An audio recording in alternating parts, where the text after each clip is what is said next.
నమస్తే, welcome to Sakshi exclusive. యుద్ధం అంటే తుపాకులు, బాంబులు, సరిహద్దుల రక్తపాతం మాత్రమే అని అనుకుంటున్నారా? అయితే మీరు పొరపడినట్టే.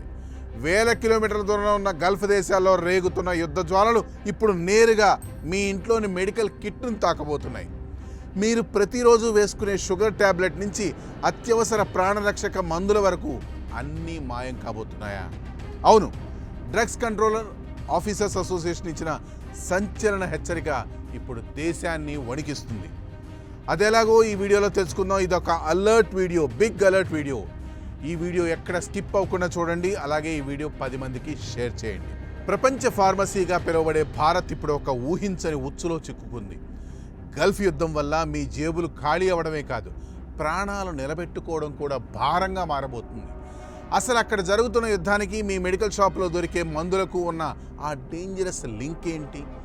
ఈ వీడియో చివరి వరకు చూడండి, మీకే అర్థమవుతుంది. ఎందుకంటే ఇది మీ ఆరోగ్యం, ఆర్థిక భద్రతకు సంబంధించిన విషయం కాబట్టి. భారతదేశం మందుల తయారీలో రారాజు కావచ్చు, కానీ మన గమ్యాన్ని శాసించేది మాత్రం గల్ఫ్ ప్రాంతమే. ఎందుకంటే గల్ఫ్ ప్రాంతం ప్రపంచంలోనే అతిపెద్ద ట్రాన్సిట్ హబ్. మనం తయారు చేసుకున్న మందులు అమెరికా, యూరప్ దేశాలకు వెళ్ళాలన్నా, మనకు కావలసిన ముడి పదార్థాలు రావాలన్నా ఆ సముద్ర మార్గమే కీలకం. ఇప్పుడు అక్కడ యుద్ధం మొదలైంది. నౌకాయాన మార్గాలు మూతపడుతున్నాయి, షిప్పుల మీద దాడులు జరుగుతున్నాయి.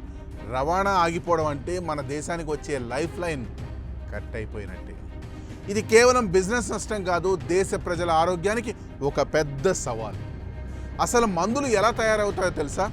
ఏపీఐ, యాక్టివ్ ఫార్మాస్యూటికల్ ఇంగ్రీడియంట్స్ అనే కీలక రసాయనాలు ఉంటేనే ఏ మందైనా తయారవుతుంది. దురదృష్టవశాత్తు వీటి కోసం మనం విదేశీ సరఫరా గొలుసులపై ఆధారపడి ఉన్నాం. ఇప్పుడు గల్ఫ్ సంక్షోభం వల్ల ఆ సరఫరా గొలుసు తెగిపోయింది. ముడి పదార్థాలు లేకపోతే ఫ్యాక్టరీలు మూతపడతాయి. ఒకవేళ వచ్చిన విపరీతమైన ఖర్చులు, రవాణా ఖర్చులు, ఇన్సూరెన్స్ ప్రీమియం వల్ల వాటి ధరలు 10 రెట్లు పెరుగుతాయి.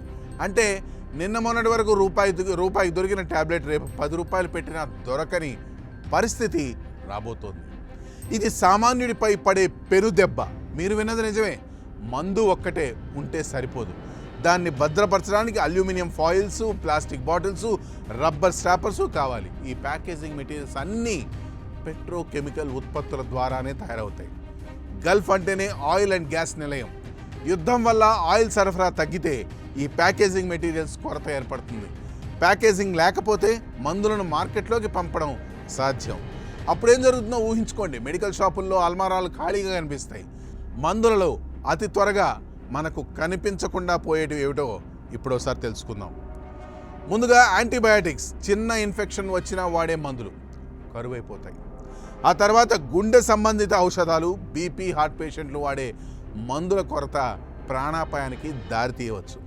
ఆపై మధుమేహ వ్యాధిగ్రస్తులు తరచుగా వాడే ఇన్సులిన్, షుగర్ ట్యాబ్లెట్ల ధరలు సామాన్యుడికి అందనంత ఎత్తుగా వెళ్తాయి.